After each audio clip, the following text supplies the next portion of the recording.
How to create new client account on Upwork. Hey everyone, welcome back to the channel.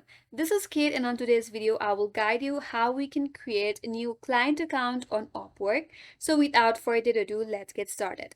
First of all, log in into the upwork.com. Once you're logged in, navigate to your profile at the top right corner, click on it.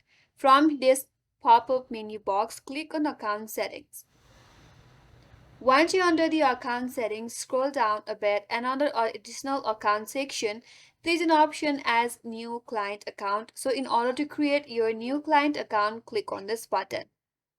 Once you land on this interface, here it says set up a client account. So here you have to type in your company name.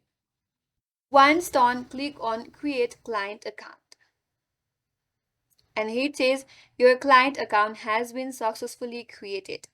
After that, you can verify your phone number so that you will be able to publish your first job. You can also add a billing method to increase your hiring speed by up to 3x, and there is no cost until you hire. So in this way, you can create a new client account on Upwork, and that's it. That's all for today's video. Hope this video was helpful, and if you are new to our channel, consider subscribing. Thanks for watching and stay tuned for more videos.